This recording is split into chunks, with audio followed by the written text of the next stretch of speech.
প্রয়াত মানুষদের স্কেচ দেওয়া, যিনি যিনি এখনো তরুণ, ৮০ বছরের তরুণ, ৭৬-৭৭।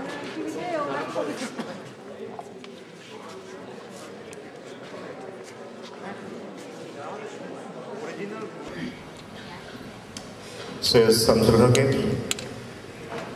তাকে ঘিরে আয়োজন কেন রাজশাহীতে, অন্যখানে কেন নয়? সৈয়দ হককে নিয়ে বাংলাদেশের সবখানেই অনুষ্ঠান হয়,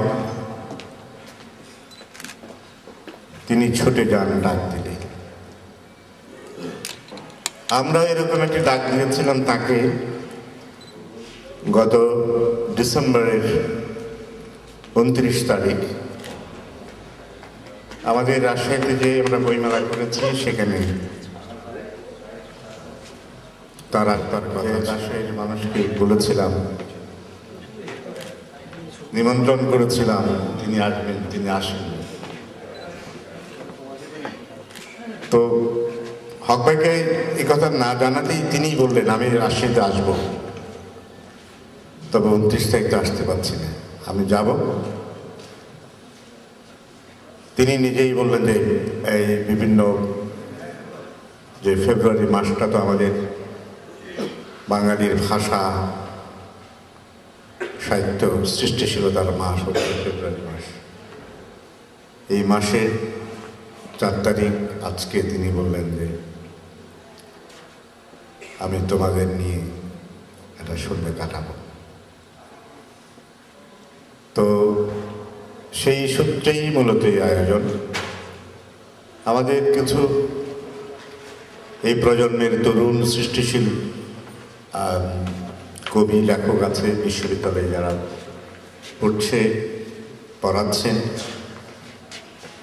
সৈয়দ ইকবাল, রহমান রাজু আমার খুব অনেক কাছের, রাজশাহীতে আসবার আগে তাদের সঙ্গে আমার একটা সম্পর্ক আছে, নিবিড় সম্পর্ক আছে। সেই সূত্র ধরে আমারও কিছু ব্যস্ততা আছে, যেটা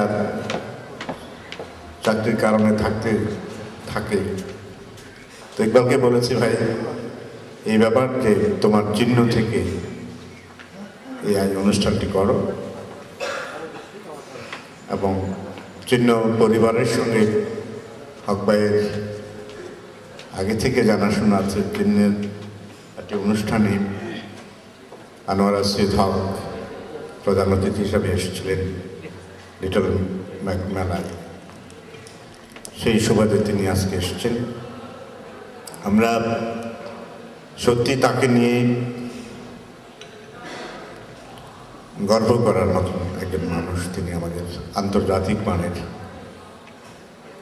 যে কোনো ভাষী লেখকের চেয়ে সৈয়দ শামসুল হক, কথাশিল্পী হাসানুল হক, তারা অবশ্যই আন্তর্জাতিক মানের। আমাদের সীমাবদ্ধতা আমাদের ভাষার নয়, আমরা বাংলা ভাষার আন্তর্জাতিক স্বীকৃতি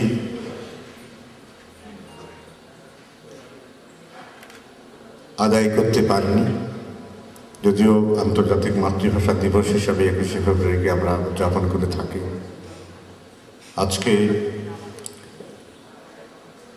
সৈয়দ শামসুল হকের নুরুদ্দিনের সারা জীবন পায়ের আওয়াজ পাওয়া যায়, এই মানের নাটক বিশ্ব সাহিত্যে বিরল পাওয়া যাবে না। আমি একটু হলফ করে বলতে পারি। তার উপন্যাসের কথা বাদে দিলাম, কবিতা তো একটা অন্য জগতের সৃষ্টিশীল বিষয়, সেখানে আমার কোনো মন্তব্য নেই। তো যাই হোক, তিনি আসছেন, আমরা আন্তরিকভাবে কৃতজ্ঞতা জানাই। তিনি আমাদের তাকে নিয়ে এখানে সমবেত হবার সুযোগ করে দিয়েছেন। আমি আমন্ত্রিত অতিথিবৃন্দকে, বিশেষ করে আমাদের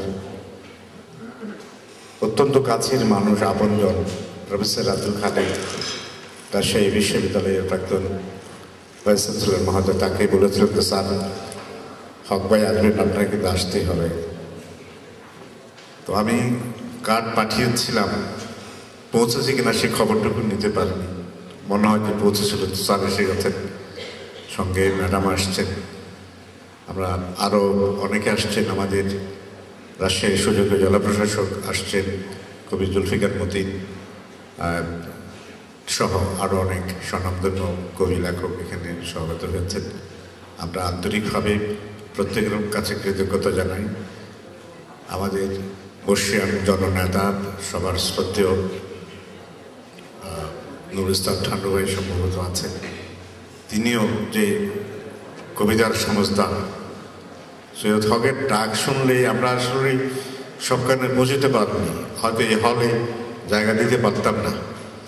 যাই হোক, অত্যন্ত অল্প সময়ের মধ্যে আমাদের এই আয়োজন, তারপরেও অনেক ত্রুটি রয়ে গেছে আমাদের, সেগুলো হক ভাই নিজ গুণে মার্জনা করবেন। আমরা অপেক্ষা করছি কখন তিনি কথা বলবেন, কবিতা শোনাবেন। সবাইকে শুভেচ্ছা, ধন্যবাদ। যে গাড়িটা আমাকে নেবার কথা তার আসতে দেরি হলো, ওইখানে প্ল্যাটফর্মে দাঁড়িয়েছিলাম কিছুক্ষণ, তারপরে বাড়ি এসে আমাকে সোজা বিছানার ভিতরে যেতে হলো। এখন যদি কাশি ওঠে তাহলে আপনারা এক্ষুনি ঘোষণা করবেন যে এই সবার জন্য এই অনুপযুক্ত লোকটা এখানে কেন এসেছে, এই অবস্থা। আচ্ছা, কিন্তু আমার তো কোনো উপায় নেই, আসতেই হবে। যে এক সময় অনেক আগে বলতেন সৈয়দ শামসুল হক, তারপরে বলতে শুরু করি সৈয়দ হক, তারপরে বলি সৈয়দ ভাই, হক ভাই, আর এখন সেরেফ ডাকি, এটাও একরকম তার নির্দেশে। তা আমি এখন তাকে জ্যেষ্ঠ বলে ডাকি। একটু আগে কে একজন বললেন না যে আজকে এই বর্ষিয়ান মহাপ্রতিভা আর মানুষটি এসছেন, সৈয়দ সঙ্গে সঙ্গে আমাকে বলছেন বর্ষিয়ান কথাটা কি ঠিক হলো? আমি বললাম সত্যি ঠিক হয়নি, কিন্তু বয়সটা কোথায় হয় সেটা চোখে দেখা যায় বটে, কিন্তু সেখানে বয়স হয় না। মানুষ বুড়ো হয়, আমাদের এখন যে অবস্থা হয়েছে আর কি, পা নড়বড় করে, উঠতে গেলে হাঁটুটা ঠিক থাকে না, নামার সময় মনে হয় যে পড়ে যাবো নাকি, এরকম একটা অবস্থা হয়েছে। সব দিক থেকে অসুবিধে, এমনকি স্নান করার পরে গায়ে তোয়ালেটা ভালো করে ঘষাঘষি করতে গেলে হাঁপ লেগে যাচ্ছে। এসব আলামত খুব খারাপ। কাজেই বলা যেতে পারে যে আমাদেরকে বর্ষিয়ান ছাড়া অন্য কি বলবে, আরো ভালো করে বলতে পারে বুড়ো হাফরা।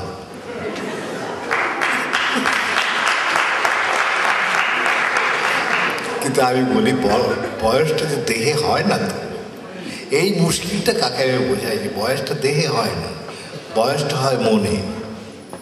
23 বছর যুবক 85 বছর বৃদ্ধ হয়ে জীবন কাটাতে পারে আর কি। কিন্তু সৈয়দ হককে এখন বায়োকিতাও যদি নাও বলি, 16-17 যদি নাও বলি, এমনকি তরুণ বলতেও যদি আপনাদের আপত্তি হয়, তাহলে পরিপক্ক অনতি তরুণ মানুষ বলতে বোধহয় কোনো অসুবিধা নেই। মানে অতিশয় তরুণ নয়, অনতি তরুণ। আমি এই জ্যেষ্ঠ কতটা যে ভালোবাসি সেটা আবার ওই এক বয়স যেমন বোঝা যায় না, তেমনি ভালোবাসা জিনিসটা কিন্তু বোঝা যায় না। 4 বার বুকে জড়িয়ে ধরলে কি ভালোবাসার প্রকাশ করা হয়? তাও তো হয় না, ওটা তো মনের ব্যাপার। অবিরাল ধারায় এই যে সৃষ্টি তার চলছে। আমার উনি তোমার সাথে একটু বয়োজ্যেষ্ঠ, তো পড়ে আসছি, আগাগোড়া পড়ে আসছি, কবিতা পড়ছি প্রাণ ভরে, কবিতা পড়ছি, গল্প পড়ছি, উপন্যাস পড়ছি, নাটক পড়ছি, কাব্যনাট্য পড়ছি। অনিঃশেষ একটা উৎস কোথায় আছে আমি জানি না। সৈয়দের মধ্যে এই উৎস কোথায় আমি জানি না। অবিরল এই নিঃসারণ চলছে আর কি। কাজে বলবার কিছু নেই। সব্যসাচী কথাটাও আমার কাছে যে একজন মানুষকে ঠিক মতন বর্ণনা করতে পারে তা মনে হয় না। আরও অনেক কিছু লাগে বোধহয় আর কি। অর্জুন বাঁ হাতে এবং ডান হাতে, 2 হাতেই সমান তীর চালাতে পারতেন, সেই জন্য তার নাম হয়েছিল সব্যসাচী। আজ পর্যন্ত শুনি নাই যে সৈয়দ শামসুল হক বাঁ হাতে লেখেন।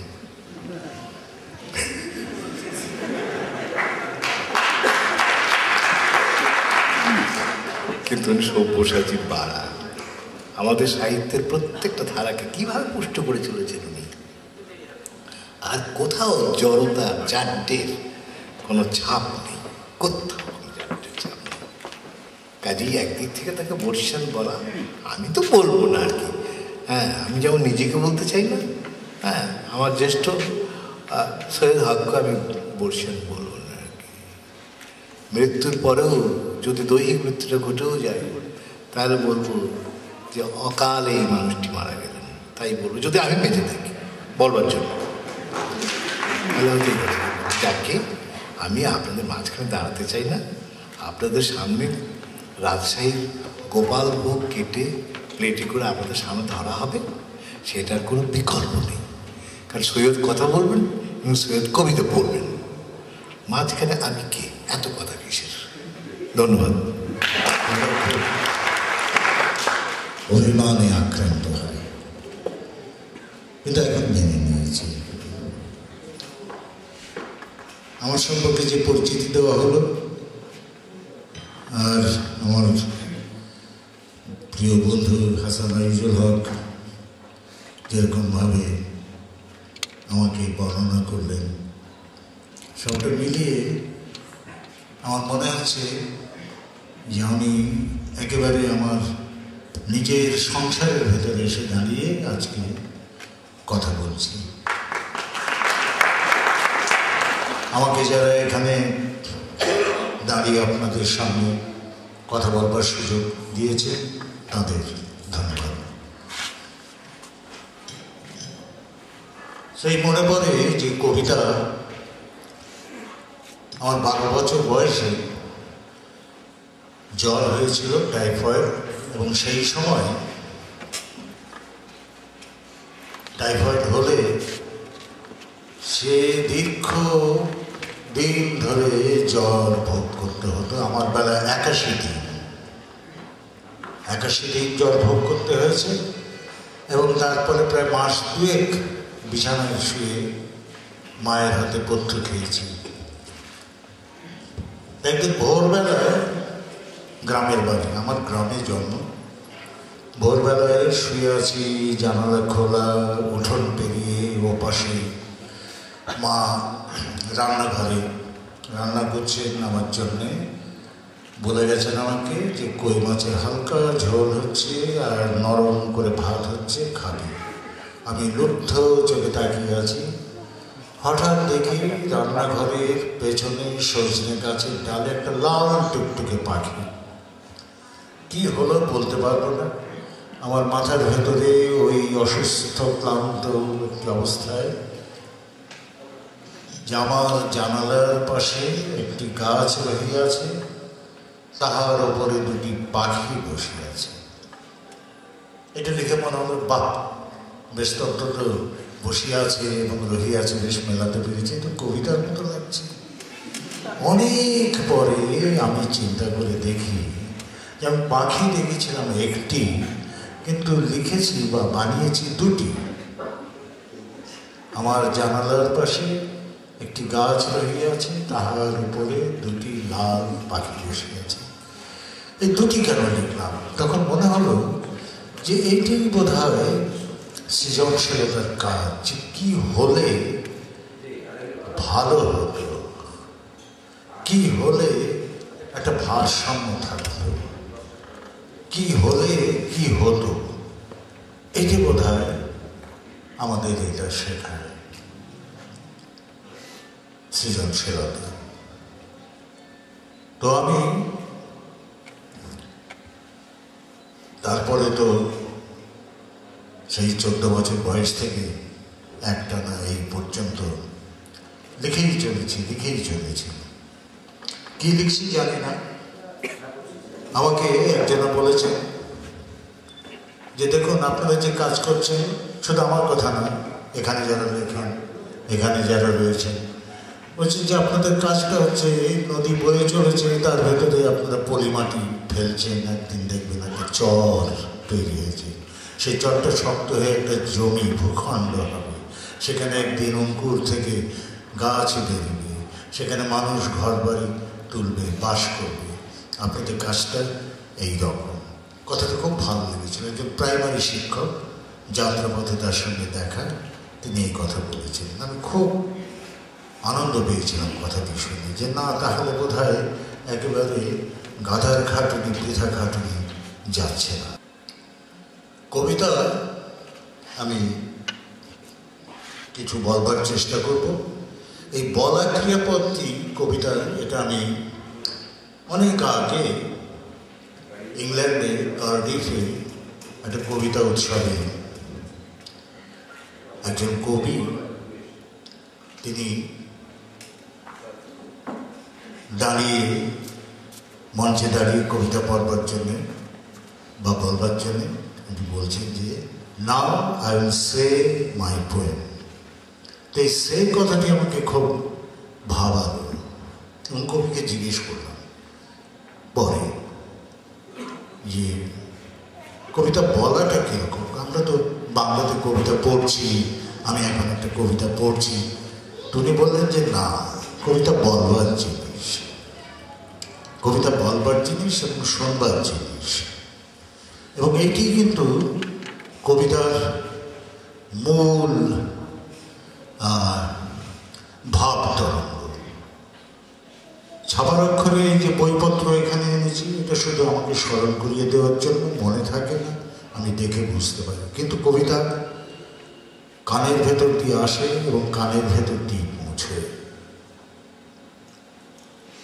কন্দরে কন্দরে নিনাদিত শব্দে আমি এখন কথা বলতে চাই। তোমাদের স্তব্ধতাকে আমি শব্দের হাতুড়িতে ভেঙে দিতে চাই, মুখ থেকে খসিয়ে দিতে চাই তোমাদের ঘুম অলঙ্কারের জড়োয়া। আমি এই পাটল মরুভূমিতে ফুটিয়ে তুলতে চাই গোলাপ। হে কর্ষণ কারক, তোমাদের জমি কোথায় এই কণ্টিকারের বনে? লো গ্রাম দুহিতা, তোমাদের ঘট কোথায় ব্রহ্মপুত্রের মৃত স্রোতে? অবিনশ্বর শ্রাবণ আর ওহে মূর্খ চৈত্র মাস, এই মৃত্যু আর ওই জন্ম, বলো তোমাদের জরায়ু কেন বার্তাহীন যখন আমি উপস্থিত আবার? খোলো দেখে বস্ত্র সকল, উন্মুক্ত করো স্তর, চাঁদের জন্য তৈরি হও। দেখো আমি করটির ভেতরে পাখির মতো ঝাপটাচ্ছি অমাবস্যায়। তোমরা ছিঁড়ে তোলো চাঁদের রহমা, উপড়ে আনো সূর্যের কলঙ্ক। আমি নুহের নৌকো টলমল করছি রক্তেরই অবিরাম বর্ষণের ভেতরে। আমাকে দাও সঙ্গমের সম্মতি এবং পরিচ্ছন্ন করো প্রতিভার প্রসাধনে। এই কন্দরগুলো এখন শক্তিত হবে, এই স্তব্ধতাগুলো যাবে গুঁড়িয়ে। এক্ষুনি আমি উড়াল দেব শ্লোকের পর শ্লোকে এবং চাঁদের পর চাঁদের আলোয়। ছন্দকে ঝলসে দেব চৈত্রের আগুনে। জাহাজটিকে তাড়া দেব কাল ভাষণের বুকে নির্ভয়ে ভাসতে। কবিতার এই হচ্ছে কাজ, জাহাজের মতো ভাসিয়ে দেয় আমাদের। কোথায় ভাসিয়ে দেয়? আমরা যে যেখানে যেতে চাই। কবিতার কাজ হচ্ছে এইরকম যে আমাদের স্থানচ্যুত করে। আমরা যে যেখানে আছি একটু নড়ে যাই, একটু সরে যাই, একটু উন্নত হই, একটু বদলে যাই। কবিতার কাজ হচ্ছে এরকম। কবিতা আমাদের অভিজ্ঞতাকে আকার দেয়। আমরা যে অভিজ্ঞতাগুলো ঠিক ধরতে পারি না, বর্ণনা করতে পারি না, বুঝি কিন্তু বুঝে উঠি না, স্পর্শ করতে পারি না, কবিতাতে যদি সত্যিকার অর্থে একটি কবিতা ভালো কবিতা হয়, প্রকৃত কবিতা হয়, মহৎ কবিতা হয়, সেই কবিতা আমাদের আকার দেয়, আমাদের অভিজ্ঞতাকে স্পর্শ সহ বোধগম্য করে তোলে আমাদের কাছে। এখানে এই রাজশাহীতে এলেই আমার মনে পড়ে, এই পশ্চিমবঙ্গে হাসান এটা জানবে যে একদমই ওপারে, পদ্মার উপরে তো মনে পড়ে এখানে ওই দিকের কথা। আমার ছেলেবেলার অনেক বন্ধু বান্ধব তারা দেশ ত্যাগ করেছিল 47 সালে দেশ ভাগের পরে। সীমান্ত পেরিয়ে অপর দেশে চলে গিয়েছিল। একটি দেশ ছিল, এক মধ্যরাতে হঠাৎ অপর দেশ হয়ে যায়। আমাদের যাদের জন্ম সেই সময়ে, যখন ভারত ছিল অখণ্ড, যখন বাংলা ছিল অখণ্ড, আমাদের কাছে 47 সালের সেই সময়টা খুব একটা অসম্ভবের সময় বলে মনে হয়েছিল, এখনো মনে হয়। যদিও সকল বাস্তবতা মেনে নিয়েছি রাষ্ট্রের, ভূগোলের, সীমান্তে, তারপরেও নারীর টান বলে একটা কথা আছে। যারা চলে গেছে তাদের জন্য টান আছে, এখনো তাদের কথা মনে পড়ে। আমার ছেলেবেলায় আমার দুজন খুব ভালো বন্ধু ছিল। ক্লাস 3 থেকে ক্লাস 7 পর্যন্ত একসঙ্গে পড়েছি, ক্লাস 8 পর্যন্ত। তারপরে ওরা চলে যায় হঠাৎ, শ্যামল আর পরিমল, দু ভাই। এই পরিমলটা যে চলে যায় একদম না জানি, সে শোক আমি এখনো ভুলতে পারি না, সে বিস্ময় এখনো আমি ভুলতে পারি না। আপনাদের এখান থেকে নদীর ওপারে সীমান্ত, আমি বরঞ্চ পরিমলকে নিয়ে একটা কবিতা কিশোরদের জন্য লিখেছিলাম, সেটা আপনাদের। যারা ওপার থেকে এসছেন 47 সালের এবং যারা ওপারে চলে গেছেন, তাদের কাছে এই কবিতা আমার মনে হয় খানিকটা হলেও কিছু বলবে। আমি কলকাতাতে এই কবিতা পড়েছিলাম গত মাসে। একজনা ছুটে এসে বললেন যে এইরকম কি ছিল? আমি বললাম হ্যাঁ, ওই শিশুকালেই আমাদের ভেতরে একটা বিভিন্নতা এনে দেওয়া হয়েছিল। পেছন ফিরে তাকাই যদি 47 সালে, মায়ের হাতে লঙ্কা ফোড়ন ঘন মসুর ডালে, তখন হতো ডালের গন্ধে পাড়াপড়শি মাঠ, আর কি লাগে? ঘি মাখানো বিরুই চালের ভাত। ভাত খেয়েছি দুপুরবেলা আমরা পোলাপান, রোজার মাস মুরব্বীরা দিবানিদ্রা যান। তো পড়বে সন্ধ্যেবেলা রোজা খোলার ডাক, ইফতারিতে আমিও পাবো অল্প স্বল্প ভাগ। কিন্তু আমার বন্ধু ডাকে, থাকতে কি আর পারি, লুডুর ছবি খেলতে ডাকে পরিমলদের বাড়ি। পরিমলের কনিষ্ঠ ভাই শ্যামল ভট্টাচার্য বিকেলবেলা 2-1 ঘন্টা সে রেখেছে ধার্য, ভবিষ্যতের রাষ্ট্রভাষার জন্যে বারান্দায় রপ্ত করে শ্যামল, মেরা ভারত মহান হ্যায়। ভারত মহান বুঝি সেটা, কিন্তু মেরা মানেটা কি? শ্যামল বলে আসছে স্বরাজ, শুনতে পেয়েছি গান্ধী হবেন মহারাজা, ব্রিটিশ পগার পার, সেই সঙ্গে চিন্না যাবে 7 সমুদ্র পার।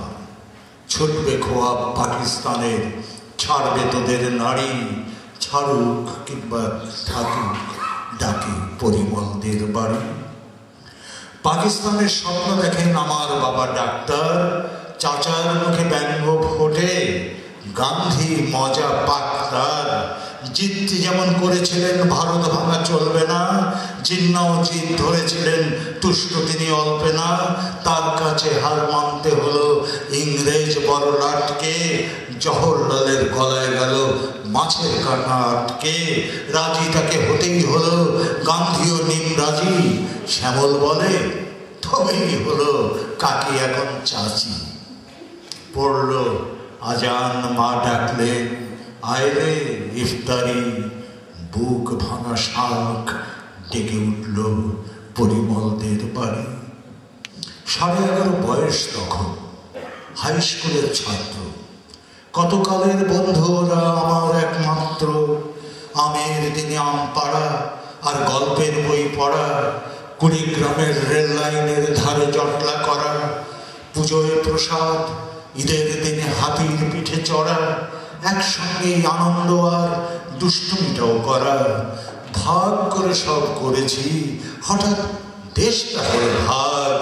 এখন খেলতে গেলে শ্যামল বলে এখন থাক। বিকেল ওঠে ছমছমিয়ে, ধাক্কা লেগে তারি থমথমিয়ে ওঠে হঠাৎ পরিমলদের বাড়ি। পেছন ফিরে তাকিয়ে দেখি 48 সাল। সন্দেশ নয় মিষ্টি তেমন, লঙ্কাতে নেই ঝাল। মুখ পড়ছে লবণে, খুব অল্প লবণে। আকাশ যেন 12টা মাস এখন শ্রাবণে। স্টেশনে ট্রেন আসছে দুবেলা আগের মতো। আগের মতোই লোক উঠছে নামছে অবিরত। আগের মতোই রেলের পাটি, মাটির বুকে পাতা। দিগন্তটার শেষে এখন ঢাকা ও কলকাতা। দুচোখ মেলে যা দেখি তার খানিক বুঝতে পারি। পর হয়েছে কিসের জন্যে পরিমলদের বাড়ি। পর হয়েছে, পর হয়েছে সত্যটা কোনখানে? শব্দ কঠিন, অর্থটা তার পাবই অভিধানে। কিন্তু এমন কঠিন হয়ে উঠল যে এই সব কে বোঝাবে, কে বলবে? আমার শৈশব এবং কিশোর বেলার বন্ধু, তার বাড়িতে আমি যাবার জন্যে পা বাড়িয়েও হঠাৎ কেন থামি? কে আমাকে বারণ করে? কিসে আমার বারণ? বাতি চলে না ওদের বাড়ি, এর কি কারণ? কথা বলে না শ্যামল কেন? কে দিয়েছে আড়ি? হঠাৎ রাতে স্বপ্ন দেখি পরিমলদের বাড়ি। স্কুলে যাই সেদিন, আজও স্পষ্ট মনে আছে। স্কুল আজ বকুল ফুলের, ফুল ধরেছে গাছে। পায়ের কাছে বিছিয়ে আছে তারার মতো তারা। মুঠোয় কিছু কুড়িয়ে নিলাম, গান গেয়ে যায় কারা। নদীর খেয়া ঘাটের দিকে যেন তাদের গান এক নিমেষে আলোয় ধুয়ে দিল আমার প্রাণ। হঠাৎ মনে হলো আমারই সব ভুল। এক্ষুনি ওই আসবে শ্যামল পরিমল স্কুল। এক্ষুনি তো আগের মতো আমরা হতে পারি। সেই খুশিতে লাফিয়ে যায় পরিমলদের বাড়ি। পরিমলদের বাড়িটা ছিল স্কুলেরই পাশে। দৌড়ে যায়, এমন দেরি করে কি কেউ ক্লাসে? চান করতে দেরি করলো কি? খেতেই বুঝি দেরি। 10টা বেজে যাচ্ছে যে বই, কই ওরা? ধুত্তরি। লাফিয়ে পথ ওপারে যায়, বাঁশের বেড়ার ফাঁকে। উঠোন এবার পড়ল চোখে। তুলসী মঞ্চটাকে দেখতে পেলাম। এগিয়ে গেলাম খুশিতে উচ্ছল, উচ্চ স্বরে থেকে উঠলাম শ্যামল, পরিমল। আছড়ে পরে আমার ডাক, ভাঙে নদীর পাড়ি। হঠাৎ দেখি তালা বন্ধ পরিমলদের বাড়ি। ওই কি তালা? ওটাই তালা নাকি চোখের ভুল? বন্ধ মুঠোর মধ্যে আমার পিষে যাচ্ছে ফুল। মা গেল কই? বাবা কোথায়? মেজদা, রামা দাদা, ঝি দিদি কই কুয়ো তলায়? হারমোনিয়াম সাধা ছোটদি কোথায়? সারা সকাল বেলি বাঁধেন যিনি, গলায় পিঠে গান ছেড়ে আজ কোথায় গেছেন তিনি? হঠাৎ সারা কেবল একটি করুণ ঘেউ ঘেউ। এদেশ ছেড়ে সবাই গেছে, এখানে নেই কেউ। ঝাপসা চোখে তাকিয়ে দেখি শূন্য ঘর বাড়ি। মস্ত কালা ঝুলছে তালা পরিমলদের বাড়ি। কলকাতাতেই গেছে তবে উঠিয়ে দিয়ে বাস। পাকিস্তানে থাকা মানেই ওদের সর্বনাশ। পেছন ফিরে দেখি এখন সেদিন বুঝি নাই হিন্দু আর মুসলিম যে পরস্পরের ভাই। এই কথাটা ভুলিয়ে দিতেই হলো পাকিস্তান। 71 দিলাম যখন 30 লক্ষ প্রাণ।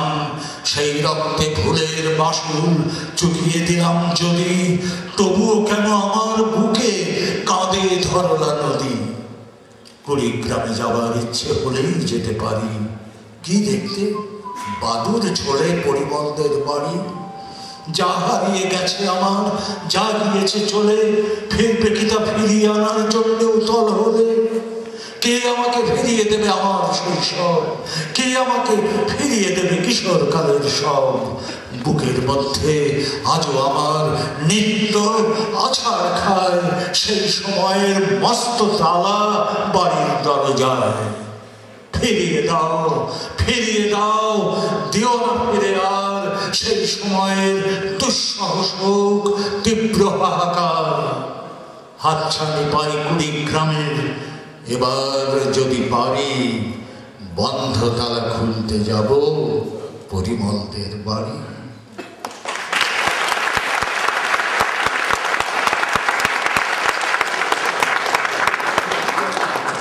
এই পর্যায়ে থেকে কাজটা করবার আছে। এই শিশু কিশোর এদের স্তরে কাজটা করতে হয়। এবং এই যে কবিতাটা এখন বললাম, বেশ কয়েকবার পড়েছি, ছোটখাটো অনুষ্ঠানে পড়েছি, বড় অনুষ্ঠানে পড়েছি। কলকাতাতে আমার খুব ভালো লেগেছে যে একেবারে ছোট, যারা 10-11 বছর বয়স, যারা 47ও দেখেনি, 71ও দেখেনি, 75ও দেখেনি, কিছুই দেখেনি, একেবারে কচি, তারা পর্যন্ত চোখ ছলছল করে বলছে, বলে কাকু সত্যি এরকম হয়েছে? এদের নিয়ে কাজটা করতে হয়।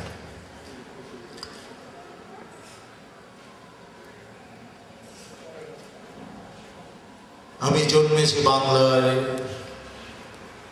আমি বাংলায় কথা বলি, আমি বাংলার আলপথ দিয়ে 1000 বছর চলি পলি মাটি কোমলে আমার চরণ চিহ্ন ফেলে। 1300 নদী সুধায় আমাকে, কোথা থেকে তুমি এলে? আমি তো এসেছি চর্যাপদের অক্ষরগুলো থেকে, আমি তো এসেছি সওদাগরের ডিঙার বহর থেকে, আমি তো এসেছি কৈবর্তের বিদ্রোহী গ্রাম থেকে, আমি তো এসেছি পাল যুগ নামে চিত্রকলার থেকে, এসেছি বাঙালি পাহাড়পুরের বৌদ্ধ বিহার থেকে, এসেছি বাঙালি জোড় বাংলার মন্দির বেদি থেকে, এসেছি বাঙালি বরেন্দ্র ভূমে সোনা মসজিদ থেকে, এসেছি বাঙালি আউল বাউল মাটির দেউল থেকে, আমি তো এসেছি সার্বভৌম 12 ভূঁইয়ার থেকে, আমি তো এসেছি কমলার দিকে মহুয়ার পালা থেকে, আমি তো এসেছি তিতুমির আর হাজি শরিয়ত থেকে, আমি তো এসেছি গীতাঞ্জলিও অগ্নিবীণার থেকে, এসেছি বাঙালি ক্ষুদিরাম আর সূর্য সেনের থেকে, এসেছি বাঙালি জয়নুল আর অবন ঠাকুর থেকে, এসেছি বাঙালি রাষ্ট্রভাষার লাল রাজপথ থেকে, এসেছি বাঙালি বঙ্গবন্ধু শেখ মুজিবুর থেকে, আমি যে এসেছি জয় বাংলার বজ্রকণ্ঠ থেকে, আমি যে এসেছি 71-এর মুক্তিযুদ্ধ থেকে, এসেছি আমার পেছনে 1000 চরণ চিহ্ন ফেলে। শুধাও আমাকে এত দূর তুমি কোন প্রেরণায় এলে? তবে বুঝি তুমি বাঙালি জাতির বীজ মন্ত্রটি শোনো নাই, সবার উপরে মানুষ সত্য, তাহার উপরে নাই। পরিচয়ে আমি বাঙালি, আমার আছে ইতিহাস গর্বের, কখনোই ভয় করিনি আমি উত্তত কোন খড়কে। শত্রুর সাথে লড়াই করেছি, স্বপ্নের সাথে বাস, অস্ত্রেও শান দিয়েছি, যেমন শস্য করেছি চাষ। একই হাসি মুখে বাজিয়েছি বাঁশি, গলায় পড়েছি ফাঁস, আপোষ করিনি কখনোই আমি, এই হলো ইতিহাস। এভাবেই আমাদের পরিচয়টা আমি চেষ্টা করেছি। যে বড় চাচা, যাকে আমি বড় বাবা বলতাম, বড় বাবার স্ত্রী ছিলেন, কাজে একদিক থেকে চাচি, একদিক থেকে খালা। তো তিনি আমাকে খুব আগলে রাখতেন এবং বলতেন যে না না, আমার মাকে বলতেন যে তুমি এটা বুঝতে পারছো না, ও একদিন এই খেলা করতে করতে ও একদিন কবি হবে। এটি আমার কাছে খুব অবাক লাগতো, খুব মজা লাগতো। তখনও ভাব করে বুঝতাম না কবি কাকে বলে। এমনকি আমাদের ছোট নদী জলে আঁকে বাঁকে, বৈশাখ মাসে তার হাঁটু জল থাকে, এটা যে কোনো মানুষের লেখা, এটা আমার ধারণা ছিল না সেই বয়সে। আমি ভাবতাম যে এগুলো বোধহয় আপনি হয়ে থাকে। এবং আমার মনে আছে 41 সালে রবীন্দ্রনাথ যখন চলে গেলেন, দিন কথা তো মনে নেই, কিন্তু এইটা মনে আছে, বাবা ডাক্তার ছিলেন, সাইকেলে করে গ্রামের ডাক্তার ঘুরে বেড়াতেন, রোগী দেখতেন সাইকেলে করে। সেদিন একটু তাড়াতাড়ি বাড়ি ফিরে এলেন দুপুরবেলায়, এসে বললেন আমার মাকে যে শোনো, এই রবীন্দ্রনাথ ঠাকুর মারা গেছে। তো বাবার মুখখানা এরকম বিষণ্ণ দেখে, এই জন্যই আমার কথাটা মনে আছে। বললাম যে কে মারা গেছে? বলে যে ওই যে তুমি বইতে বলো, আমাদের ছোট নদী জলে আঁকে বাঁকে, বৈশাখ মাসে তার হাঁটু জল থাকে, ওইটাই যিনি লিখেছেন তিনি চলে গেছেন, তার মৃত্যু হয়েছে। এই প্রথম আমি জানি যে একজন মানুষ কবিতা লেখে, এটা এমনি এমনি আসে না, আকাশে তারার মতো ফোটে না, বাগানে গাছের ফুলের মতো ফোটে না। এটা কেউ লেখে, সেটা ছাপা হয়, তার পেছনে একটা মানুষ আছে এবং সে মারাও যায়। তো ওই যে আমার খালামা বলতেন যে না না, আমার মাকে বলতেন ওকে কিছু বলো না, ওকে বলতে দাও, যা খুশি বলছে। আর আমিও উৎসাহ পেয়ে আবল তাবল বহু শব্দ বলতে আমার উঠোনে ঘুরতাম। আমার খালা আমাকে প্রশ্রয় দিতেন যে কবি হবে। তো বহুকাল পরে এটা নিয়ে খুব ভেবেছি এবং ভাবতে ভাবতে আমি বেশ কয়েকটা কবিতা লিখেছিলাম যে বালক তুমি কবি হবে। তার খানিকটা আপনাদের শোনাই।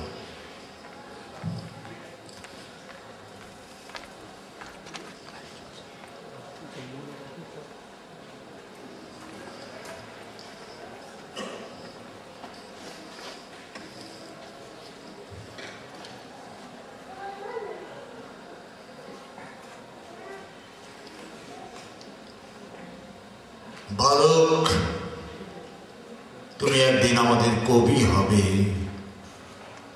উড়ে যাবে কালের ফুৎকারে।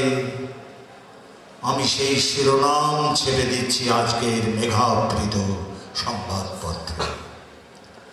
দূর প্রান্ত বালক তোমাকে স্বাগত এবং শোকের ভেতরে টান টান আমি তোমার ওষ্ঠের ভেতরে উপস্থিত, তোমার অভিষেকে আমি উপস্থিত। এই ঝকঝকে দূরবীন, ওই প্রজ্বলিত নীলাঞ্চল, এই চোখ, ওই নক্ষত্র, এই বিকাশমান দিন, ওই অস্তমান বিস্তার, এই সকলই একদা ছিল আমার। আমি তারও দান পত্র লিখে দিতে এখন প্রস্তুত, শুধু স্বাক্ষরের অপেক্ষা। তুমি যে আমারই মতো একদিন এসে ব্রহ্মপুত্রের কিনারে দাঁড়াবে, তুমি যে প্রার্থনা করবে দয়া দাও, বিদ্যা দাও, ইতিহাস দাও, জ্ঞান দাও হে মহর্ষি নদ। উত্তরে তুমি যে দেখবে সেই জলবক্ষে লাশ এবং জল নয় রক্তের ভাষণ, সে বিষয়ে তোমাকে অবহিত করবার জন্যে আমি রেখে যাচ্ছি প্রতিনিধি। সে আমারই ভাষা, আমারই তাল এবং মান এবং উপমাসমূহ। দূর প্রান্ত বালক একদিন তুমি কবি হবে। আমি তোমাকে জামা দিয়ে যাচ্ছি কয়েক প্রস্থ, কারণ প্রথমেই তুমি যা হারাবে সে তোমার ভাষা নয়, বস্ত্র। শীতের হিম বাতাস, রৌদ্রের তাপ এবং লোক দৃষ্টি থেকে নিজেকে রক্ষা করবার বস্ত্র তুমি হারাবে। ওই বস্ত্র বস্তুত আর কিছু নয় বালক, আমাদের ইতিহাস জ্ঞান। আমি রেখে যাচ্ছি তোমার জন্য। এবং দেখো, আমি বহন করে এনেছি মূর্ষ আমার মায়ের পীত দেহ, এই আশা যে যদি পারো তো ভূতকালে তুমি উড়ে যাবার আগে তুমি একে হয় নিরাময় দিও, অথবা যদি সেটাই তুমি মমতার সঙ্গে আমার মাকে দাফন করো তোমার মাটিতে।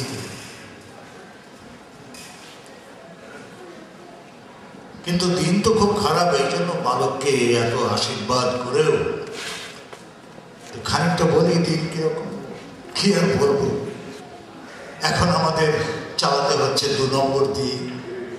হাসান, কি আর বলবো, এখন আমাদের চালাতে হচ্ছে 2 নম্বর দিয়ে।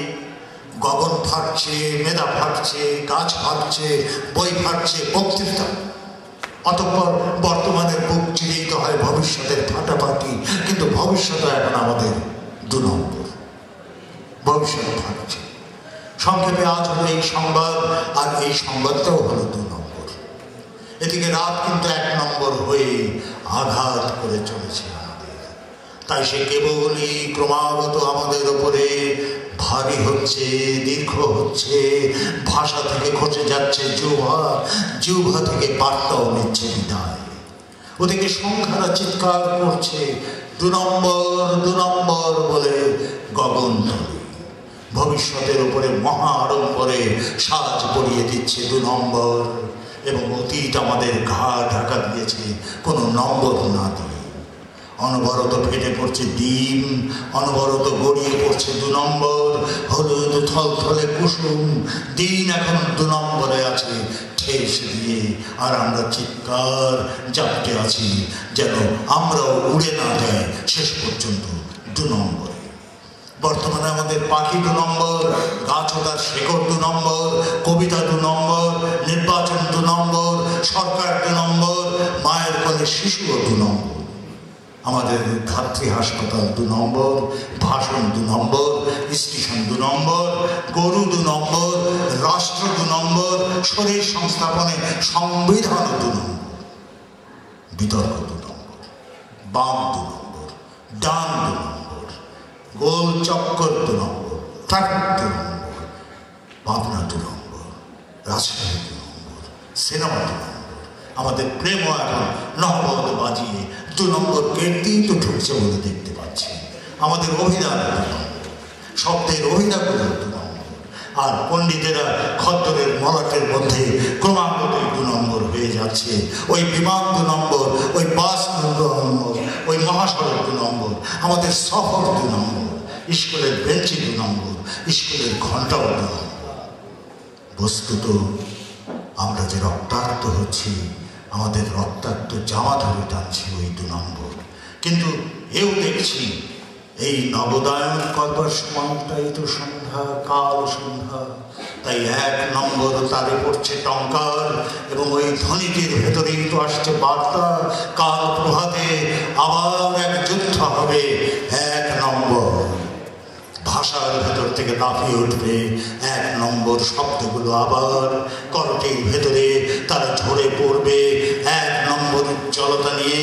তখন নখে পড়বে 1 নম্বর পালিশ, চুল উঠবে কবির 1 নম্বর হাওয়ায় জয়নুলের ছবি, আবার 1 নম্বর আছড়ে পড়বে কালো ব্রাশের রোধে। কাবুলের জেদি শিঙে বাঁক ধরে উঠবে 1 নম্বর চাঁদ, ওই আবার 1 নম্বর নীলে। আমাদের সবুজ হবে 1 নম্বর, আমাদের ফসল হবে 1 নম্বর, লাল হবে 1 নম্বর, 71 হবে 1 নম্বর, 52 হবে 1 নম্বর। 21-এর পায়ে মিনারের দিকে আবার হাঁটবো আমরা 1 নম্বর।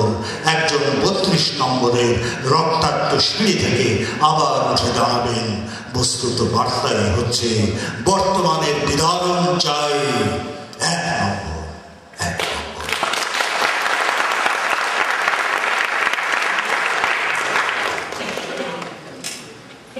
খুব ছেলেবেলায়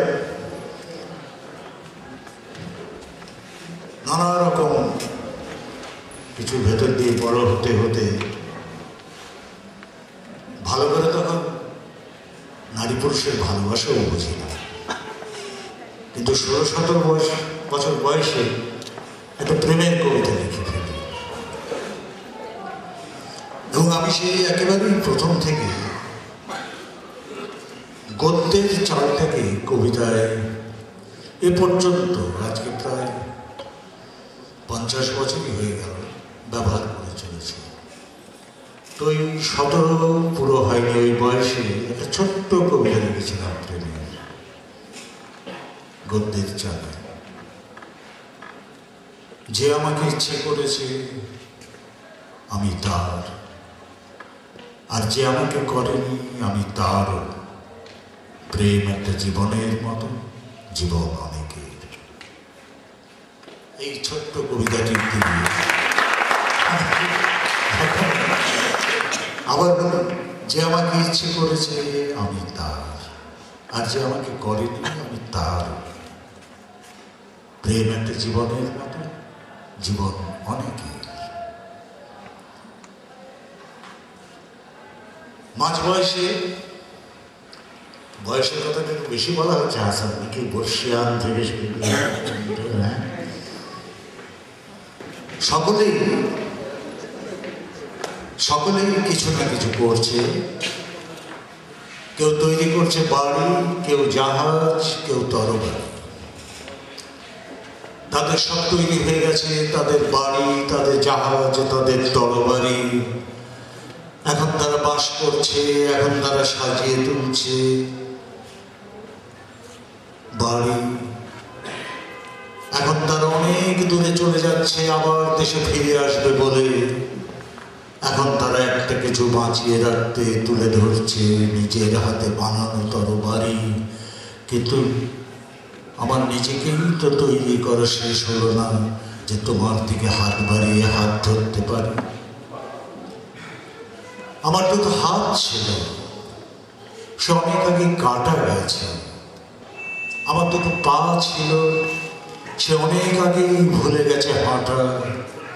আমার যে মনের মধ্যে স্তবের একটা উচ্চারণ ছিল, এখন সেই মনের মধ্যে স্তব্ধতার পিঁপড়েগুলোর অনবরত চলা। আর তার ভেতরেই তুমি, হঠাৎ করে তুমি, তোমার মতো যে আছে যার, তার দরকার কি বাড়ি কি জাহাজ তরবারি। তুমি তার বাসা এবং দূরে যাবার যান, এবং একটা কিছু বাঁচিয়ে রাখার জন্য যখন দরকার তো তুমি সেই ব্যক্তিগত তীক্ষ্ণ তরবারি।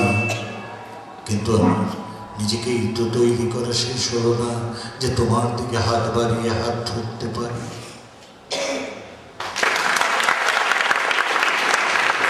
কখনো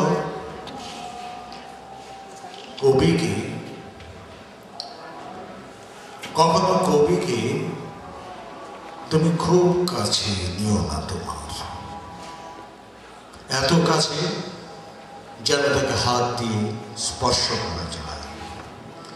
দিও না দরজা খুলে তোমার বাড়ির।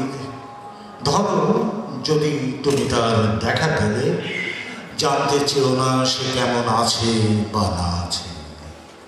তার জামার বোতাম যদি খোলা থাকে লাগিয়ে দিও না। তার চেয়ে চলে যেও যেমন যাচ্ছিলে তুমি, তার চেয়ে বন্ধ রেখো দরজা তোমার। তার চেয়ে ব্যস্ততায় সরে যেও সে যদি নিজেই খুব কাছাকাছি আসে। কখনো কবিকে তুমি খুব কাছে নিও না তোমার, এত কাছে যেন তাকে হাত দিয়ে স্পর্শ করা যায়। কখনো কবিকে তুমি ঘরের ভেতরে ডেকে নিও না তোমার, এমন ভেতরে যেন তোমারই সে সংসারের লোক হয়ে যায়। কখনো কবিকে সে কেমন আছে এই প্রশ্ন ছুঁড়ে দিও না তোমার, এমন ব্যাকুল কণ্ঠে যেন তোমারই সে কণ্ঠস্বর হয়ে যায়। সে বড় তৃষ্ণার্ত চোখ তার চোখ, সে বড় নির্মম বাহু তার বাহু, সে বড় ভীষণ দেহ তার দেহ, সে বড় প্রবল স্বর তার কণ্ঠস্বর। তাকে যদি কাছে রাখো, যদি তার চোখে রাখো চোখ, তাকে যদি কাছে আনো, যদি তার হাতে রাখো হাত, তোমার সমস্ত সুখ স্বস্তি ছিঁড়ে কঙ্কালের মুখ উঁকি দেবে।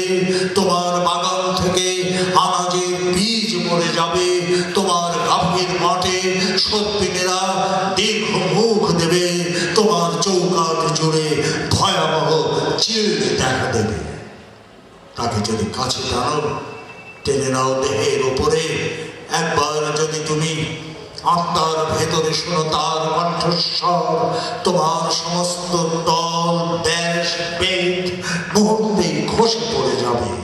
হঠাৎ দেখতে পাবে কিভাবে দাঁড়িয়ে আছো আজীবন তুমি এক পায়ে দালানের চূড়ান্ত কার্নিশে, কিভাবে কোথাও করুণার কোনো মেঘ নেই, জনপদে কণ্টিকারে মরুভূমি হাত বাড়িয়েছে, এবং কিভাবে উজ্জ্বল দলিলগুলো চলে যাচ্ছে ক্রমাগত ইঁদুরের দাঁতে। তার চেয়ে এই ভালো, এই তুমি ভালো আছো, এভাবেই ভালো আছো তুমি। তোমার সংসার থেকে কেবল এক পা দূরে প্রখর রোদ্দুর। তোমার কি দরকার সেই মেদ মাংস বলে যায় সেখানে যাবার, এবং সেখান থেকে অদূরে অধোমুখে ঝুলে আছে নিষ্প্রাণ ময়ূর? তোমার কি দরকার সেই রাতে ঘুম ভেঙে সেদিকে তাকিয়ে দেখার? তার চেয়ে কবি কি ঘুমহীন নদীটির পাড় ঘেঁষে হেঁটে যেতে দিও সারা রাত। কবিকে দিও তুমি একাকী শোকার্ত হতে, যে শোক তোমার। শূন্যতার ভার দিও যে শূন্যতা তোমার, তাকে রক্তাক্ত তুমি হতে দিও যে ক্ষত তোমার। যেতে দিও সেই পথে কবিকে যে পথে সাহস নেই তোমার যাবার।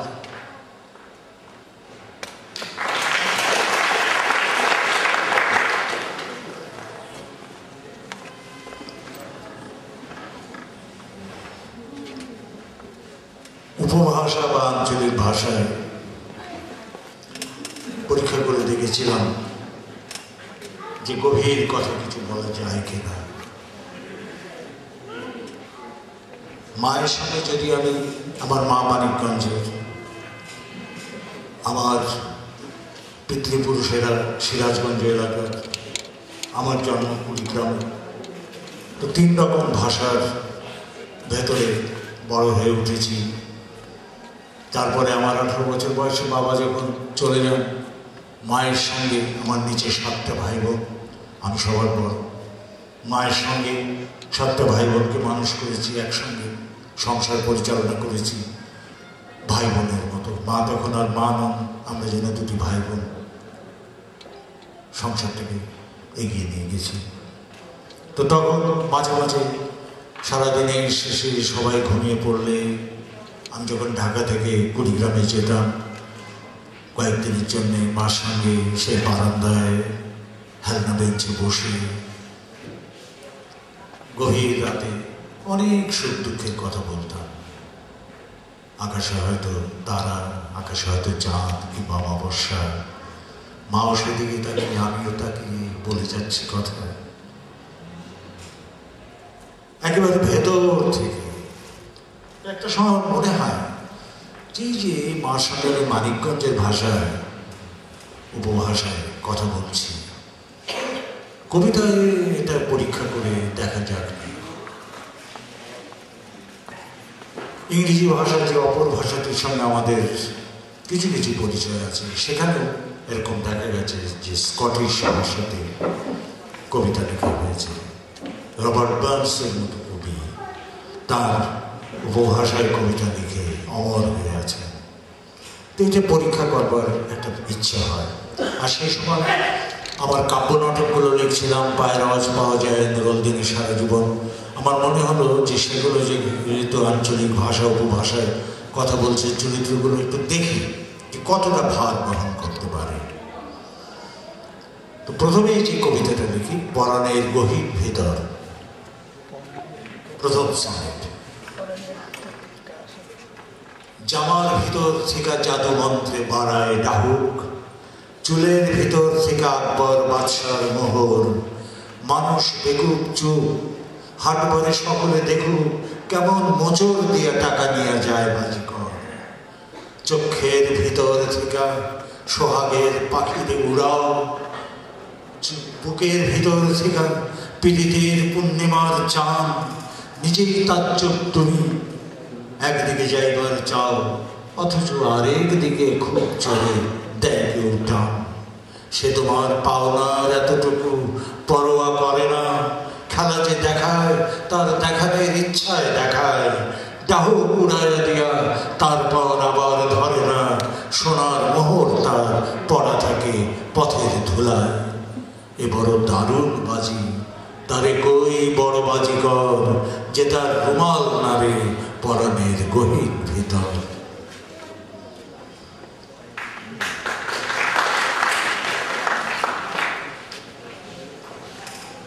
দুষ্টুমি কবিতাও লিখেছি। তোমার খামচির দাগ এখন কি টকটকা লাল, এখনো জলতার চত্রার পাতার লাহান। শয়তান দেখো না করছি কি তুমি কি সুন্দর গাল। না হয় দুপুর বেলা একবার দিছিলাম টান, না হয় উঠানো ছিল লোকজন কামের মানুষ, চুলায় আছিল ভাত, পোলাপান পিছের বাগানে। তোমাকে পরাণ দিছি তাই বইলা দেই নাই হুঁশ, আমি তো তোমারে নিতে চাই নাই ঘরের বিছানে। জানি নিজের কাছে কোনো কথা থাকে না গোপন। দিনের দুপুর বেলা যে তুমি আসছিলা ঘরে, আতখা এমন মনে হয়েছিল আন্ধার যেমন, আতখা এমন ছায়া সোহাগের আশির ভিতরে। আবার ডাকলে পরে কিছুতেই শিকার হব না, বুকের বাসা নিয়া ডুব দিমু শীতল যমুনা।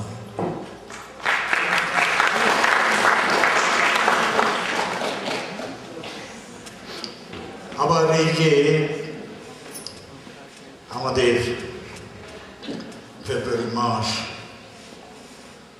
সেই কথাটা আঞ্চলিক ভাষায় লেখায় সনেটে বলবার চেষ্টা করেছি যে ভাষা আমাদের কি করে। আমারে যেদিন তুমি ডাক দিলা তোমার ভাষায়, মনে হইল এ কোন পাখির দেশে গিয়া পড়লাম, এ কোন নদীর বুকে এতগুলা নায়ের বাদাম, এত যে অচিন বৃক্ষ এতদিন আছিল কোথায়। আমার সর্বাঙ্গে দেখি পাখিদের রতির পালক, নায়ের ভিতর থেকে ডাক দেয় আমারে ভুবন। আমার শরীরে যেন শুরু হয় বৃক্ষের রোপণ। আসলে ভাষাই হইল একমাত্র ভাবের পালক। তাই আমি অন্যখানে বহুদিন ছিলাম যদিও, যেদিন আমারে তুমি ডাক দিলা নিরালা দুফর। চক্ষের পলকে গেল পাল্টায়া পুরানা সে ঘর, তার সাথে এতকাল আছিল যে ভাবের সাথে। এখন আমার ঠোঁটে শুনি আমি অন্য এক স্বর, ভাষায় আপন করে আর সে ভাষা করে পর। এই সিরিজের শেষ একটা করতে শোনায় যদি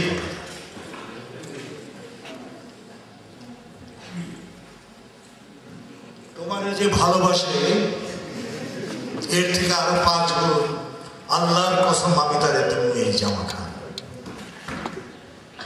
আমার কলম আমি দিব তারে, শরীরের খুন দোয়াত ভরায় দেব। অনুরোধ খালি একখান, সে যেন আমার থেকে আরো ভালো পদ্য লেখে আর জাদুমন্ত্রের রূপার শিকল হাতে দিতে পারে তার।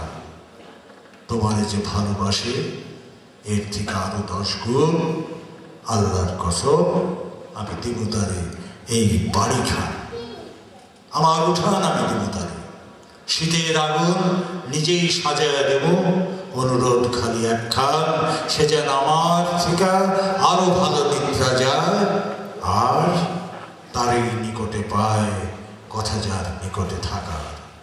নচেত নষ্টামি জানি যদি পাছ না ছাড়ো আমার, গাঙেতে চুবান দিয়া তারে শুকাবো আবার।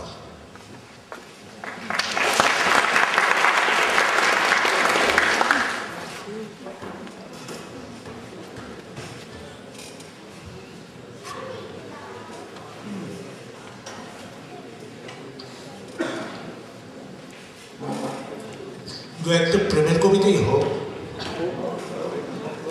তারপরে আবার শুরু মেজাজে ফিরে যাব নাকি?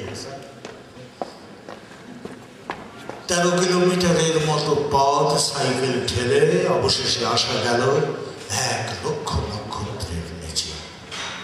এটা হয়েছিল আমার সিরাজগঞ্জের গ্রামাঞ্চলে, আমার ফুফু বাড়ি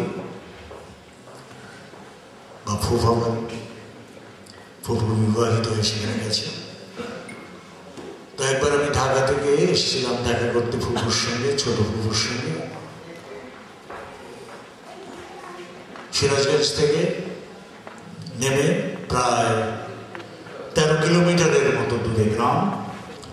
তো আমার ফুফু কাজের মানুষকে সাইকেল দিয়ে পাঠিয়েছিলেন যে সাইকেল চালিয়ে আসবে, কারণ ওখানে আর কোনো যাওয়ার কায়দা কৌশল যানবাহন নেই। এবং সেখানে ওই সন্ধে পার হয়ে গেছে, অনেক তারা ফুটেছে। এবং যখন সাইকেল থেকে নেমেছি তখন দেখি এই একটা খালপাড়ের ওপারে একটা যুবতী নারী চুল খুলে দাঁড়িয়ে আছে, এরকম করে আকাশ দেখছে। ওই ক্ষণিকের ছবি খুব মনে দাগ কেটেছে, এখনো যেন তাকে দেখতে পাই। 13 কিলোমিটারের মতো পথ সাইকেল ঠেলে অবশেষে আসা গেল 1 লক্ষ নক্ষত্রের নিচে। অবেলার গাহনের শেষে তুমি দীর্ঘ চুল মেলে, তখন খড়ের স্তূপে ধান সন্ধ্যা ছিল ভিজে ভিজে। তোমার বাড়ির দিকে পথ ছিল প্রশস্ত একদা, আজ মাটি ধসে গেছে, উঠে গেছে কবে স্টেশন। নদী যে বিপুল ছিল, নৌকো ছিল, ভুলিনি সে কথা। অথচ কবেই আমি ভুলে গেছি সব সন্তরণ। কেবল ভুলিনি সেই ফসলের দিন, হৃদয়ের মাঠে মাঠে অবিরাম 2 হাতে ধানের রোপণ। আজ বড় দুঃসময়, আজ দগ্ধ কাল আকালে, শীতে আজ একমাত্র তাপ দেয় স্মৃতির পোষণ। তারপর ছবি থাকে, তারপর ছবি অফুরান, খড়ের স্তূপের পাশে নক্ষত্রের নিচে ভাসমান। একটা অনুবাদ শোনাই আপনাদের, মজা লাগে। বব ডিলান আমার খুব প্রিয়। বব ডিলান তিনি চালক কবি, তিনি নিজেই লেখেন, নিজেই গিটার বাজিয়ে গান করে শোনান। অনেকটা একঘেয়ে সুর, চালন কবিদের তাই হয়, কিন্তু বক্তব্যের দিক থেকে খুব গভীর। এবং যারা বামপন্থা বা বাম ভাবনা সম্পর্কে ধারণা রাখেন তারা বব ডিলানকে একজন বাম দিকের মানুষ বলে ভাববেন, মনে করতে পারবেন তার রচনা থেকে। তিনি সেই অসাধারণ গান লিখেছিলেন, and how many miles a man must walk before you call him a man. যার কত পথ হেঁটে যাওয়ার পরে একজনকে বলা যাবে সে মানুষ। রাষ্ট্রের কান আর কত বড় হলে উৎপীড়িতের ক্রন্দন শুনতে পাবে। বব ডিলানের লেখা। সেই বব ডিলানের একটা গান আছে, খুব লম্বা কাহিনীমূলক। এইটিকে আমি বাংলায় আমাদের মেজাজে নিয়ে এসেছি। কতকাল থেকে, কতদিন থেকে চলেই চলেছি আমি, এখন অনেক রাত হয়ে গেছে, এখানে একটু থামি। ওই দেখা যায় জানালায় আলো, হঠাৎ খামার বাড়ি। কতকাল ঘুম হয়নি আমার, দরজায় কড়া নাড়ি। দরজাটা খুলে বেরিয়ে যে আসে হাতে তার রামদা, মার মুখ তার ভঙ্গিটি আর আমার আমতা আমতা।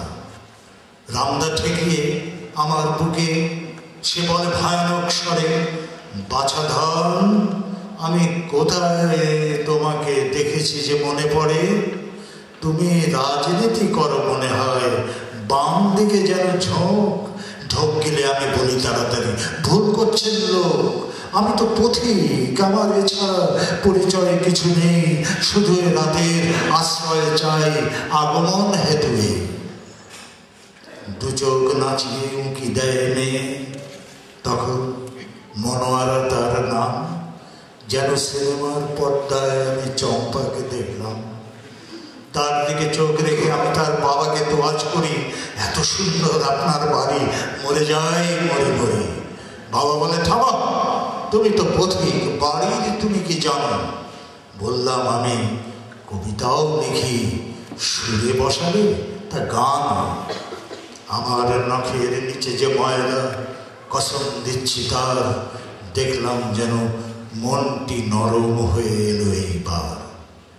মনে হয় তুমি ক্লান্ত ভীষণ, ঠিক আছে এসো ঘরে, কিন্তু এ কথা বলতেই হয়, ধূর্তানি ছিল সব।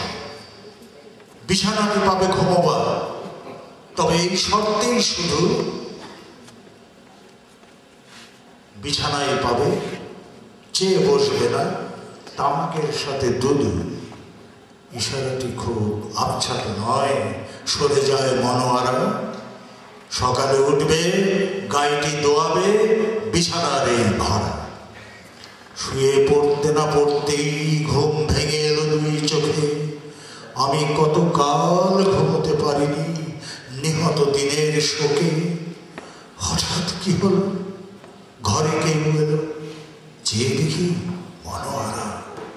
অমাবস্যার রজনীতে যেন খসে পড়া এক তারা। পথিক, তুমি কি গোসল করবে? সারা গায়ে কি যে ধুলো। হেসে বললাম, ধুলো কি বলছো, বন্ধু যে ওইগুলো। ধুলো বুঝি হয় বন্ধু কখনো? মনোয়ারা হেসে ওঠে, আমি তো চাঁদের উদয় দেখেছি কতবার কত ঠোঁটে। এই জীবন জানি অমাবস্যার এক টানা এক রাত, কোনো দিন যদি দিন আসে তবে হতে পারে সাক্ষাৎ। বেদনার মতো লাল দানাগুলো ফেটে ফেটে পড়ে যায়, নিঃশ্বাস ফেলে পাশ ফিরে আমি ডুবে যাই বিছানায়। ভোর হয়ে যায়, মনে পড়ে যায় গাই ধুইতে যে হবে। বাবা বলে, আরে অদ্ভুত, তো কথাকে রেখেছে কবে, নিশ্চয় এটি বদ্ধ পাগল, ভাগ্যে খ্যাপেনি রাতে। বললাম, আমি এখনো অনেক খবর রয়েছে হাতে। কিরকম শুনি? প্রশ্ন বাবার, মুখখানা হাসি হাসি। আমি বললাম, যেমন ধরুন এই ফিদেল কাস্ত্রো, তাকে বড় ভালোবাসি। কথাটা বলেই বিদ্যুৎ বেগে সরে যায়, দেখি বাবা কাস্ত্রোর নাম হতে না হতেই তুলেছে বিশাল থাবা। থাবা মানে থাবা বাড়ের সে থাবা। সরে গেছি এক পাশে, নেমে আসে থাবা, ভাঙে আলমারি। মনোয়ারা খুব হাসি। হারামির হার, পথিক সেজেছ, কমিউনিস্ট তুমি শালা। পৈতৃক প্রাণ খোয়াতে না হলে বেটা এক্ষুনি পালা। পালা মানে পালা, চোখের পলকে আমি তো পগার পার। দৌড়বাজিতে আমার চেয়ে বাহাদুর খেলোয়াড়। বহুদূর থেকে ভাঙচুর শুনি, ভাঙে জানালার কাজ, মর মর করে ভেঙে পড়ে যায় খামার বাড়ির কাজ। মনোয়ারাটাকে চিৎকার করে, ফিরে এসো উন্মাদ, অমাবস্যার দীর্ঘ রজনী, ফিরবে যে কবে চাঁদ। আমি ফিরব না, এইটুকু জানি, মারাবো না ওই পথ। গার্মেন্টসের চাকরিতে আছে আজকাল মনোয়ারা, মারাবো না ওই পাড়া। এখনো বাবার থাবাটি শক্ত, রামদায় বড় ধার। ধর থেকে মাথা আলাদা করবে দেখা পেলে একবার। লোকে বলে তাকে রাগ হবে, সে তো আমাদেরও রাগ হয়। দাড়ি থাকলেও ফিদেল কাস্ত্রো মুসলমান তো নয়। তবে ওই কবি, ওই যে পথিক, ওরা আরো ভয়ানক। হাতে যে কলম দেখছো ওদের, আসলে বাঘের নখ। এখনো সে আছে ভয়ানক রেগে, খামার বাড়িতে একা। পৃথিবীতে কত খামার বাড়িতে পাবে তুমি তার দেখা। তোমাকে তাড়িয়ে পথে যে নামায়, কোটি কোটি হয় তারা। তোমার জন্যে একটি বাড়ি, একজন মনোয়ারা, তোমার জন্য একটি চাওয়া, কবিতা একটি, এই কথা বলবার স্বাধীনতা, তার কোনো বিকল্প নেই। এটা বব ডিলানের লেখা, আমি আমার মতো করে বাংলা করে নিয়েছি।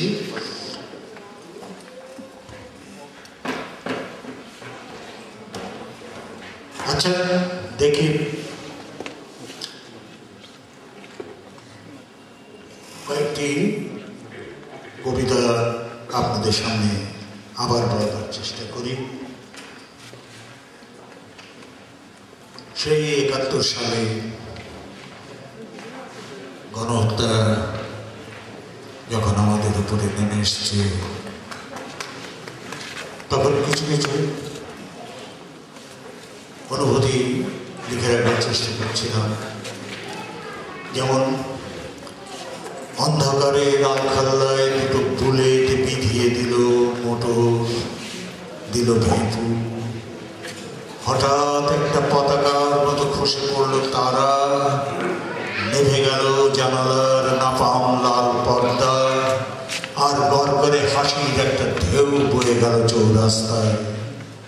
সমস্ত শহর এখন সন্ধ্যার রক্তপাতের পর উবু হয়ে পান করছে ঘুমের জল। একটা ধূসর পাখি শহরের মাথার উপর বোমারুর চক্কর কাটছে। স্বাধীনতার জন্যে আমরা তো যুদ্ধও করেছি, আমাদের কি প্রত্যাশা ছিল, খুব ছোট্ট করে সেটা বলবার চেষ্টা করেছিলাম এইরকম ভাবে। জানি না সে প্রত্যাশাগুলো আমাদের পূরণ হয়েছে কিনা। আমরা যুদ্ধ করেছিলাম, অতঃপর আর কোনো অধিকার থাকবে না ঘাতক মৃত্যুর এই বাংলাদেশে, এই 1300 নদীমাতা দেশে। অতঃপর বুলেট নিষিদ্ধ হবে, মানুষ দখল দেবে রাষ্ট্র ক্ষমতার, রক্ত রাজপথ হবে। অতঃপর মানবিক কৃষির জমিন সব শহীদ শাসকের কারফিউ ভঙ্গ করে জ্যোৎস্নার স্লোগান দেবে নক্ষত্র সকল।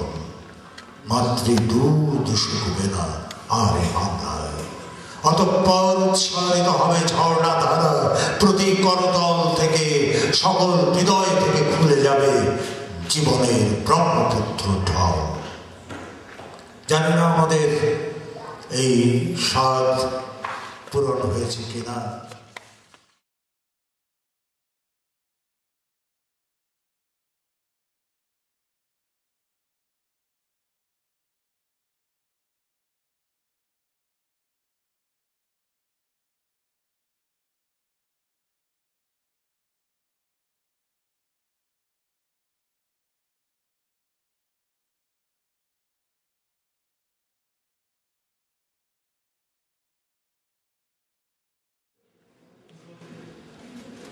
খুব মুশকিল বলা।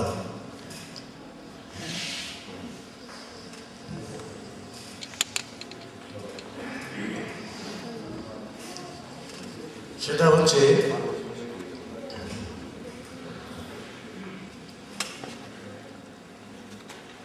নারীদের নিয়ে। এটি শেষ করি কবিতা বলটা। 8:15 বাজে। আচ্ছা দেখি, হ্যাঁ আর একটা পড়া যাবে। আচ্ছা দুটো পড়ব। আপনারা জানেন যে সিলেটে নূরজাহান বলে একটি মেয়েকে পাথর মেরে হত্যা করা হয়েছিল ফতোয়া। আপনারা জানেন যে চট্টগ্রামের সীমা বলে, চট্টগ্রাম বন্দরের সীমা বলে একটি মেয়েকে ধর্ষণ হত্যা করা হয়েছিল। ইয়াসমিনের কথা আপনাদের মনে পড়বে, দিনাজপুরে যাওয়ার পথে 10 মাইলে থেমেছিল, বাড়ি যাবার জন্য অপেক্ষা করছিল, তাকে ধর্ষণ হত্যা করা। এগুলো শুধু 3টে ঘটনা নয়, এরা হচ্ছে প্রতীক। এবং আমাকে ভাবায় আমরা কি করছি।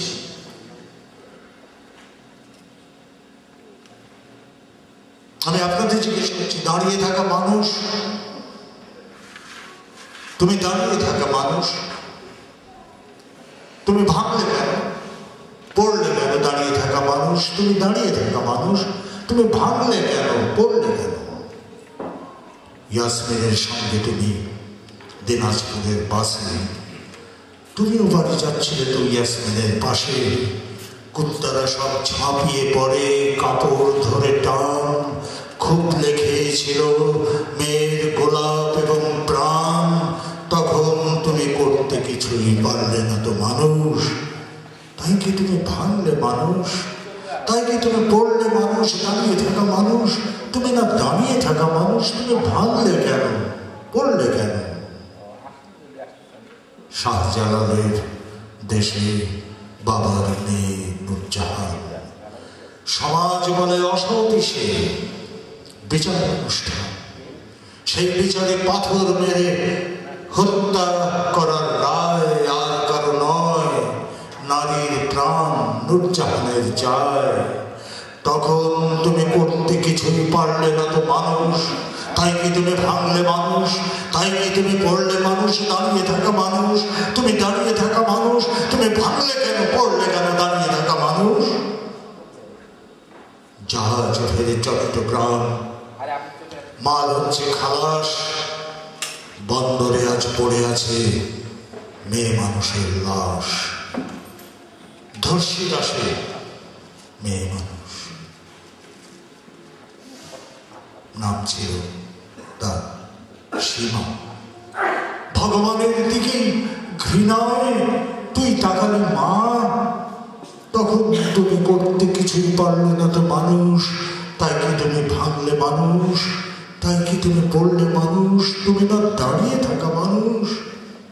জানো অসতী আজ আমার মেয়ে, যদি অসতী সে, ধর্ষিত আজ আমার বোন, একলা যদি সে, ধর্ষকেরা লাফিয়ে বসে সিংহাসনে আজ, আল্লাহ তোমার চক্ষু তুলে খাচ্ছে শকুন বাজ। তখন তুমি করতে কিছুই পারলে না তো মানুষ, তাই কি তুমি ভাঙছো মানুষ? তাই কি তুমি পড়ছো মানুষ? দাঁড়িয়ে থাকা মানুষ, তুমি না দাঁড়িয়ে থাকা মানুষ, দাঁড়িয়ে থাকা মানুষ, তুমি দাঁড়িয়ে থাকা মানুষ। ইয়াসমিনের পাশে তুমি, নূরজাহানের পাশে তুমি, সীমার পাশে দাঁড়িয়ে থাকা, দাঁড়িয়েছিলে মানুষ। অপমানের বোঝা মাথায়, অপঘাতের শেষ, তারপরও কি বলবে তুমি সমাজ, মানুষ, দেশ? তারপরও কি মায়ের দিকে চোখ ফেরাতে পারো? মাতৃভূমি, মাতৃভাষা বলতে তুমি পারো, বলতে তুমি পারো? মানুষ, তুমি দাঁড়িয়ে থাকা মানুষ, দাঁড়িয়েছিলে, ভাবছো কেন, পড়ছো কেন? তুমি দাঁড়িয়ে থাকা মানুষ, তুমি দাঁড়িয়ে থাকা মানুষ।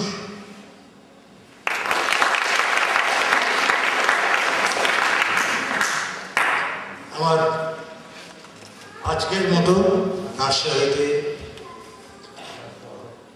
এসে আপনাদের সামনে কিছুক্ষণ দাঁড়িয়ে কথা বলা গেল।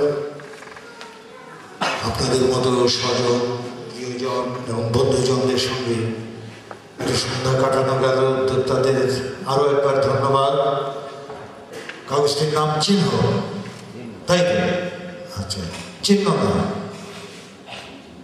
চিহ্ন। আর হাসান এসছেন তার অসুস্থতা সত্ত্বেও। এটা শুধুই সম্ভব কারণ রক্তের চেয়েও ভালো সম্পর্ক। আমরা যে যেখানে